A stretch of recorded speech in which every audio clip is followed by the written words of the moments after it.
Hebreus 4, versículo 14 diz assim, concluindo: tendo em vista que temos um grande sumo sacerdote, que foi capaz de adentrar os céus, Jesus, o Filho de Deus, mantenhamos com firmeza nossa declaração pública de fé.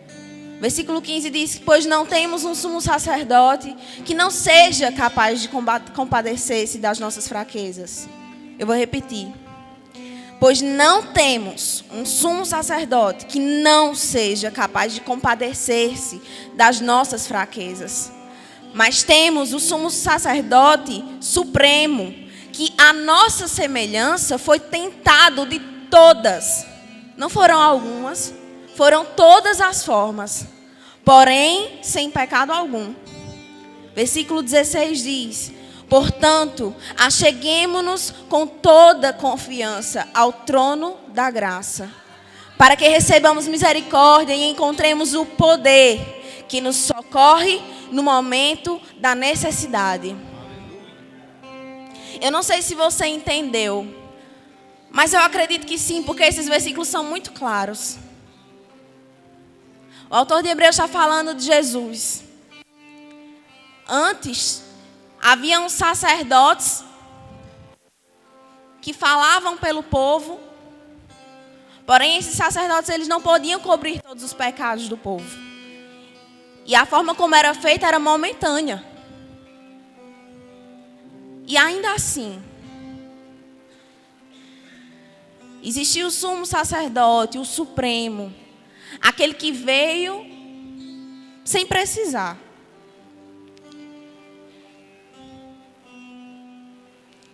Ele não precisava vir. De todas as formas foi tentado.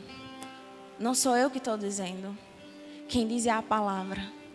A palavra diz que ele foi tentado de todas as formas. E se foram todas as formas, são todas. Não existe uma depressão, não existe uma ansiedade, não existe um transtorno psicológico, não existe nenhuma enfermidade, não existe uma situação financeira, não existe uma situação familiar, não existe nada, porque a palavra me diz que tudo, em tudo ele foi tentado. Como eu posso acreditar que Jesus não sabe e não entende pelo que eu e você temos passado? Eu não acredito em um Jesus que não entenda. Pelo contrário. Ele tão bem entende que ele veio.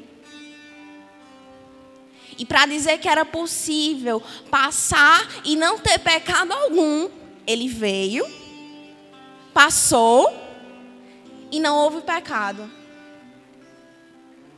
Nele não foi encontrado pecado algum.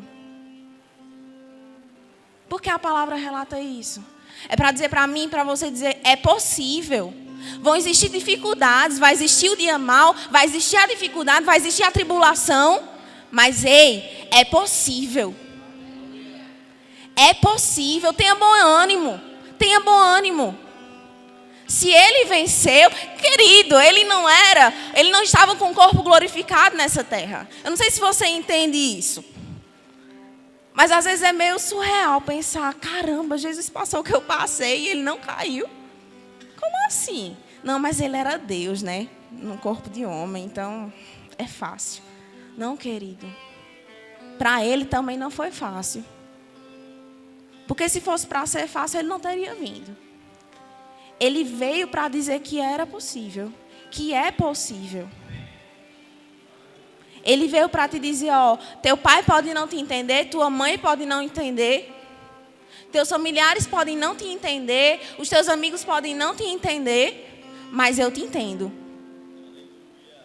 Eu te entendo, independente do que seja, independente da situação, independente da hora, do lugar, do dia, ele entende. Sabe? Salmo 139, eu queria que você ficasse de pé, para a gente ficar acordado. Mas se você puder, pega a tua Bíblia.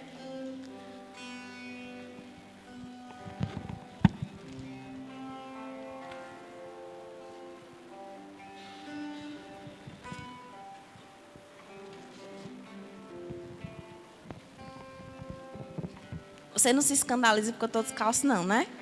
Eu estou em casa. Quando eu chego em casa, eu tiro o sapato. Salmo 139.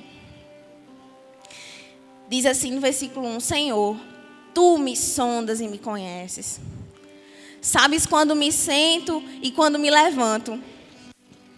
E acompanhas o meu pensamento, onde quer que eu esteja. Discernes minha caminhada e a minha pousada, e estás a par de todos os meus intentos. Versículo 4 diz: Porquanto a palavra ainda não chegou à minha língua, e tu, ó Eterno, já a conheces completamente. Tu me envolves por trás e pela frente, e pôs sobre mim tua mão. Tal conhecimento é para mim demasiado maravilhoso, tão elevado que não posso compreender totalmente. Para onde poderia eu fugir do teu espírito? Para onde poderia correr e escapar da tua presença? Se eu escalar o céu, aí estás. Se me lançar sobre o leito da mais profunda sepultura, igualmente aí estás. Se eu me apossar das asas da alvorada e for morar nos confins do mar, também a tua mão me conduz, tua destra me ampara. Se eu cogitar, as trevas ao menos haverão de me envolver, e a luz ao meu redor se tornará em noite. Então no versículo 12 diz: Constatarei que nem as mais densas trevas são obscuras para teu olhar, pois a noite brilhará como o meio-dia. Porquanto para ti as trevas são luz. Tu formaste o íntimo do meu ser e me teceste no ventre da minha mãe. Graças te dou pela maneira extraordinária como fui criado, pois tu és tremendo e maravilhoso. Sim, minha alma o sabe muito bem. Meus ossos não te eram encobertos quando fui formado ocultamente e tecido nas profundezas da terra. Teus olhos viam meu embrião e em teu livro foram registrados todos os meus dias, prefixados, antes mesmo que um só deles existisse. Ó Deus, como são complexos e preciosos para mim os teus pensamentos, quão vastos e profundos os teus conhecimentos. Se eu os pudesse somar, seriam mais que os grãos de areia. Se os contasse, levaria toda a eternidade e ainda haveria o que contar. Sabe, querido, quando eu leio esse texto, me vem um constrangimento tão grande de quem Deus é. A magnitude de Deus, o quão poderoso Ele é. E Ele se importa. Eu paro para pensar e eu vejo, meu Deus, reis, presidentes, governantes. Você pode sentar, se você quiser.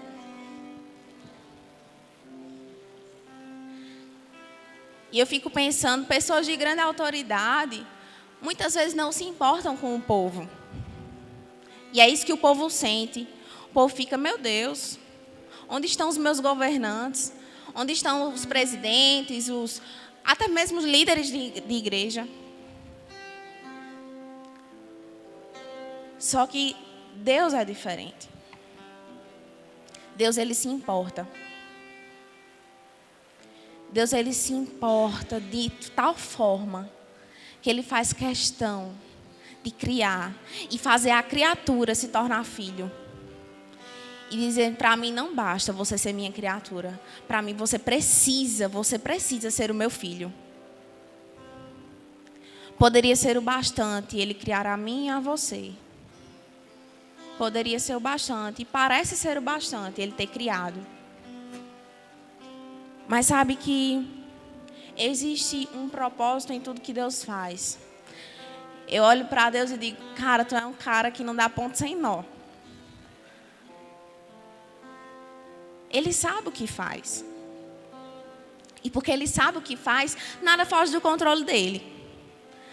Ainda que eu me desvie, ainda que eu tropece, ainda que eu vá por um atalho, ainda que eu diga, não, eu acho que é assim, então vou pelo que eu estou pensando, Deus não falou, só que Deus já falou. Sabe, querido, enquanto eu estudava, me vinham muitas perguntas. Por quê? Para quê? Quando? Onde? Como é que vai ser? E quando Daniel não sabia de nada disso, e quando ele começou a dizer, eu fiz, caramba. Existem essas perguntas por dentro. E eu sei que existe uma necessidade de resposta. Mas, cara, ler isso, ouvir a palavra do Senhor, parece que some toda necessidade de resposta. Parece que some aquela ansiedade de ter uma resposta. O nosso jeito imediatista de ser. Tem uma expressão que tem chamado muito a minha atenção. Às vezes ouvindo alguma coisa em inglês, às vezes ouvindo algum filme ou até legenda, lendo, e aí as pessoas elas falam baby steps. Aqui a gente fala pequenos passos.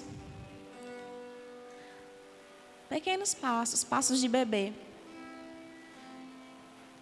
A nossa geração é uma geração que tem corrido muito, servido muito, buscado muito, fazer e ver acontecer, porque se não estiver acontecendo, não tem alguma coisa errada.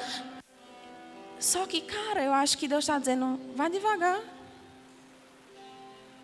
Às vezes desacelerar não é um retrocesso. Às vezes desacelerar é segurança para mim e para você. É melhor você ir devagar e chegar no lugar onde Deus quer, do que você ir rápido demais e não chegar a lugar nenhum. Não adianta. Tem coisas que simplesmente não adiantam. Não é válido. É desnecessário. É como se Deus olhasse assim, oh, meu filho, não precisava. Mas você está fazendo, faça. Mas não precisa. E a gente complica muito. E eu percebo nessa noite que Deus ele quer dar uma mexida na gente. Eu estava ali e eu disse, Senhor, eu não quero fazer nada não. Mas aí, né, os irmãos vêm, falam, né, que Deus está falando. Sabe, querido, eu percebo que o Senhor, Ele quer destravar algumas coisas dentro de nós. Desde quinta-feira, quando o Cássio ministrou aqui sobre paternidade, foi algo que foi muito forte dentro do nosso departamento. E enquanto eu li hoje o Salmo 139, eu dizia, Senhor, como você é pai. Como você é pai. Porque só o pai que se preocupa e diz assim, eu não vou te perder de vista, mas vai. Sabe aquela coisa assim, eu vou deixar ele crescer. Mas eu não vou perder ele de vista. Porque se acontecer alguma coisa, eu corro e acudo ele. Dá tempo. Mas quando a criança está começando a andar, os pequenos passos, às vezes é necessário deixar a criança cair. Porque se toda vez que a criança cai, você vai lá e levanta ela, ela nunca vai saber levantar.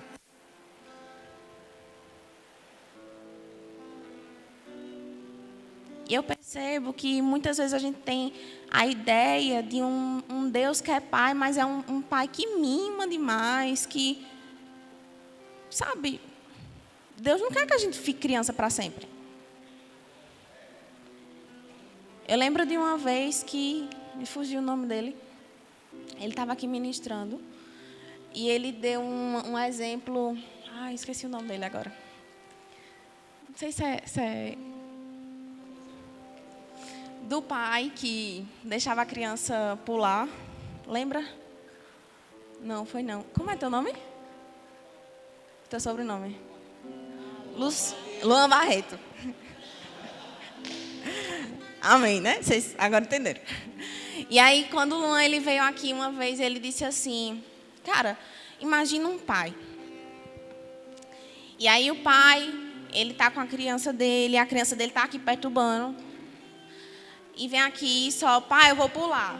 Aí o pai faz, não pule. E o menino vai, pula, e o pai segura. Aí de novo o menino faz, pai, eu vou pular. E o pai, não pule. Eu não vou lhe segurar outra vez. Aí o menino vai, pula, e o pai segura, porque tem misericórdia. Aí na terceira vez o menino vem e o pai, eu não vou lhe segurar. Eu já lhe avisei. O menino vai cair, vai se estabacar no chão, vai chorar, mas não vai morrer. Vai doer. Mas se toda vez ele segurar, aquela criança vai se tornar o quê? Uma criança mimada, um adulto mimado, que quer tudo na mão, que não cresce, imaturo. E eu sei que Deus não é assim. Deus não é irresponsável, querido. Deus não é irresponsável. Nós precisamos mudar a imagem da paternidade de Deus. Não, mas eu errei de novo. Deus sabe, né? Deus tem misericórdia, que a palavra diz que suas misericórdias se renovam a cada manhã. Aquela balelazinha. Toda vez que a gente erra, a gente fala, não, porque Deus é misericordioso. Toda vez que eu pedir perdão, querido, cresça. Você está retardando seu próprio crescimento. Não é Deus, não. Deus não tem parte com isso, não. É sua responsabilidade, crescer ou não. Sabe? E eu acho que Deus tem chamado a gente para um lugar que... Vem aqui, filho, vamos apertar agora. Porque senão tu não cresce. Deus é um pai amoroso. Isso é fato. Ele é o que dá cola, é o que abraça, é o que diz, tá tudo bem. Mas ele é equilibrado. Na hora que precisar, querido, de uma correção, a palavra diz que o pai, ele corrige a quem ama. E se Deus ainda está te corrigindo, querido, acredite. Agradeça ao Senhor. Porque isso é um sinal de que ele ainda acredita em você. Agora, não seja tolo. Não sejamos tolos ao ponto de achar, não, Deus está me corrigindo. Deus vai corrigir mais uma vez, e mais outra vez, e mais outra vez. Quantas provas você precisa para entender que Deus ele é tão soberano? Que Deus ele tem tanta coisa para fazer.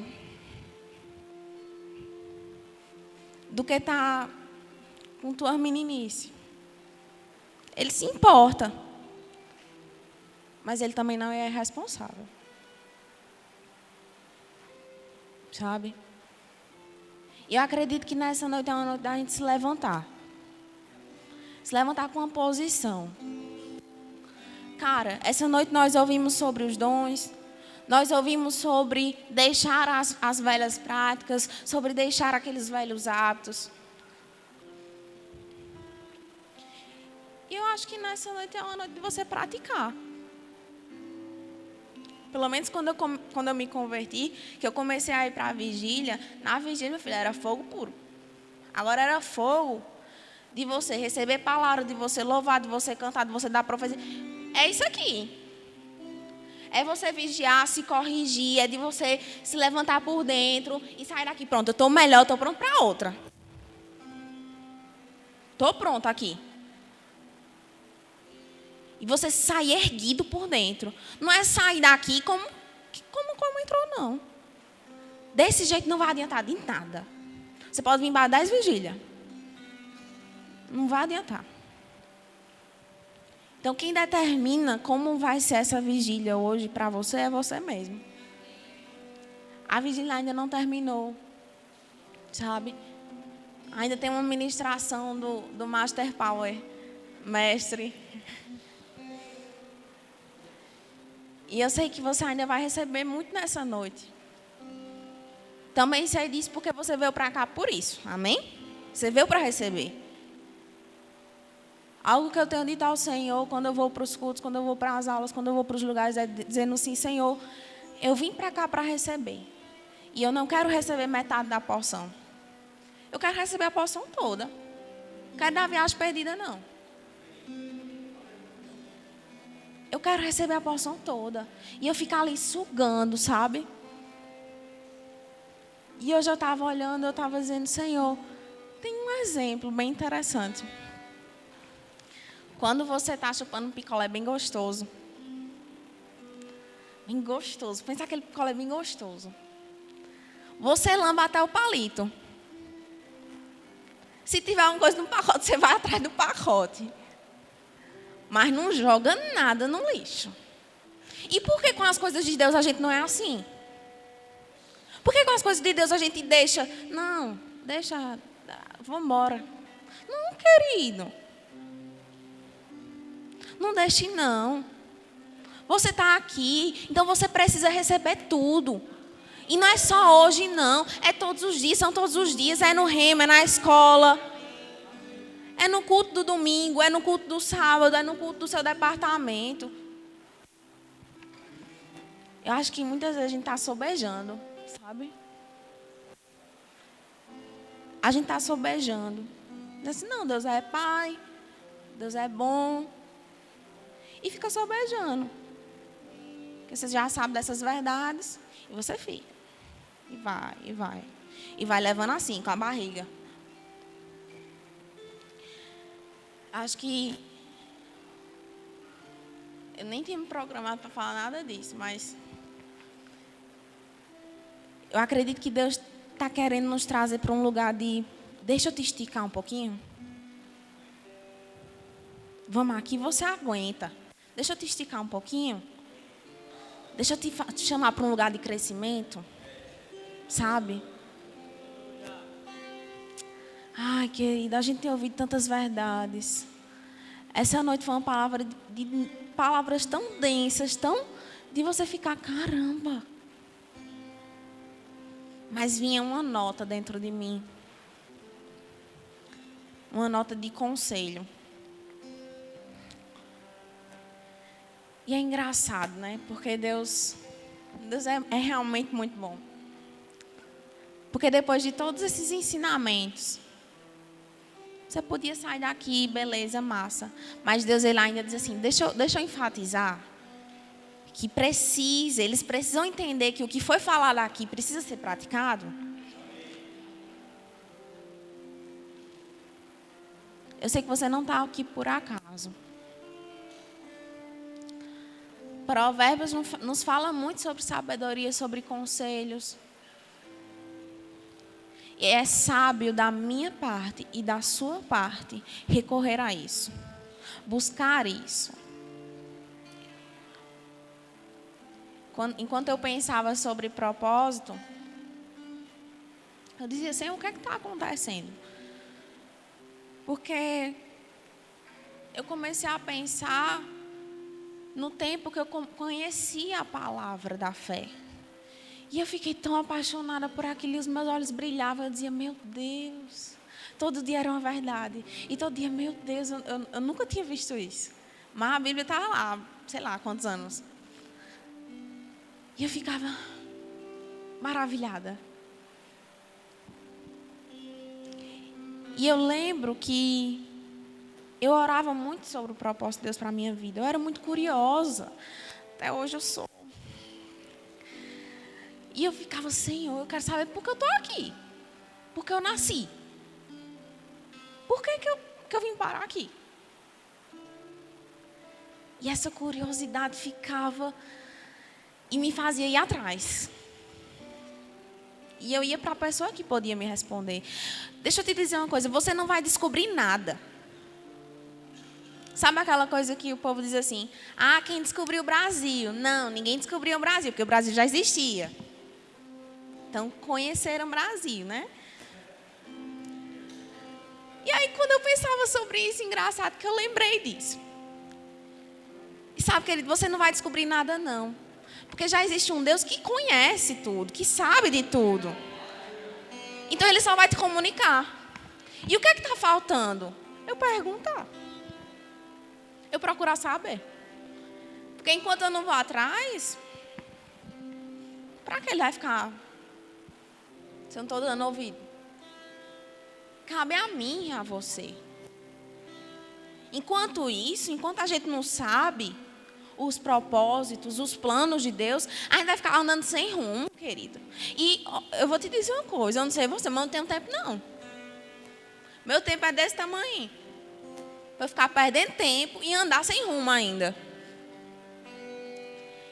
Eu acho que já passou, sabe? O tempo da gente perder tempo. Eu acredito que é um tempo que o Senhor quer despertar e dizer, querido, volte àqueles primeiros passos, se for preciso. Volte a pensar sobre isso. Volte a se questionar por que eu estou aqui. Mas se questione não por você, não para você mesmo. Porque você não pode responder isso. Isso só vai te trazer ansiedade, só vai te trazer angústia. Não pergunte para você mesmo não, porque você não vai saber responder. Pergunte para quem sabe responder. E quem sabe te responder, isso é teu pai. Porque pelo que a gente leu aqui, foi ele que te criou. E quando Deus cria algo, ele cria algo com um propósito. Ele não cria por nada. Então, se ele te criou com um propósito, ele já tem todo aquele projetinho lá. Falta só você perguntar e ele abrir o rolo para te dizer. Está lá, está escrito, está no livro. Mas você nunca vai saber como caminhar se você não tem um mapa. É como você ir para um lugar totalmente desconhecido e ficar rodando, porque você não sabe nem onde você está. Você não tem um mapa para te guiar. E eu acredito que os planos de Deus, o propósito que Deus tem para cada um de nós é como um mapa. E ele vai mostrando de pouquinho em pouquinho. É como um GPS. Ele não fica focado no mapa inteiro. Ele foca só naquela localidade mais próxima onde você está. E ele vai aumentando, vai mostrando mais, até você chegar no lugar. E eu não sei você, mas eu quero escutar aquela voz, você chegou ao seu destino. Eu quero escutar isso.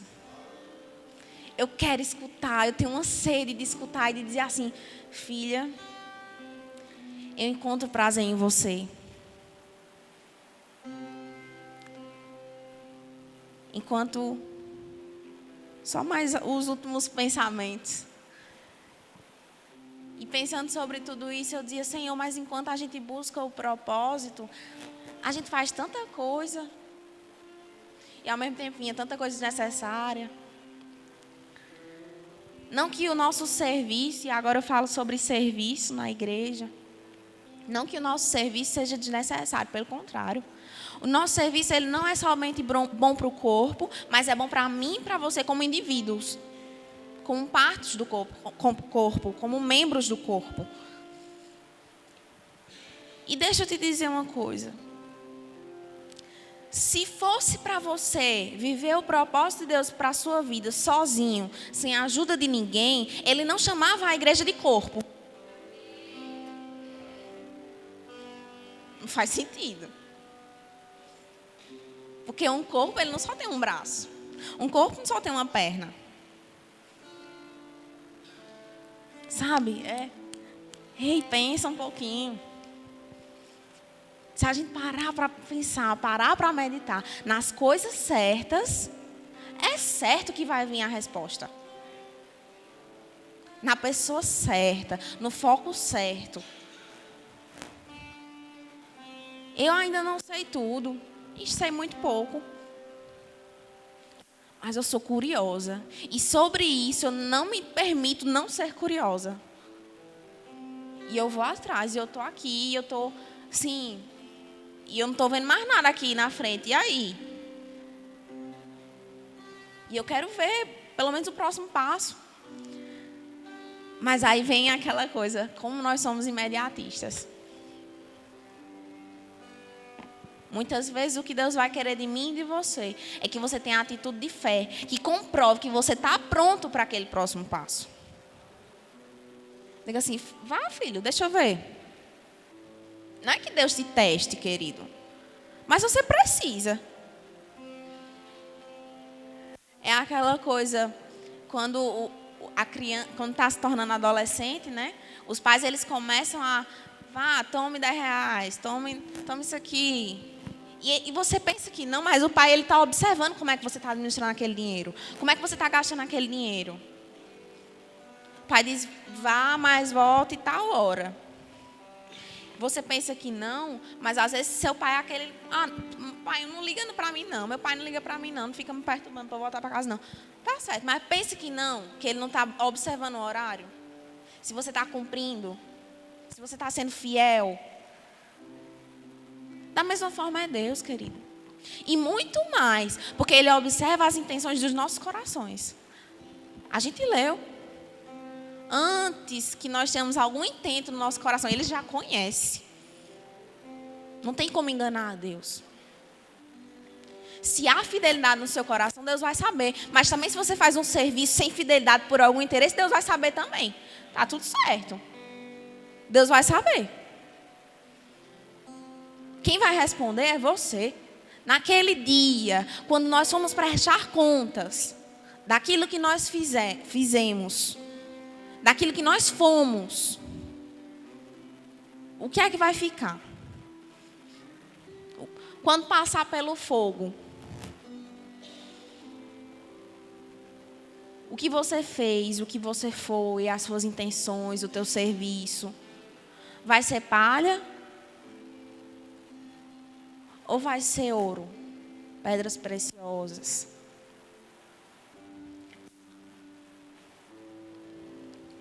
É uma noite de avaliação, mas é também uma noite de você se levantar e dizer, eu quero isso aí para mim. Porque, querida, é muito lindo, é muito fácil você ficar sentado na cara e dizer, é mesmo, né? É verdade. Quando eu chegar em casa, eu preciso mudar isso na minha vida. Segunda-feira. Eu não vou fazer isso mais, não.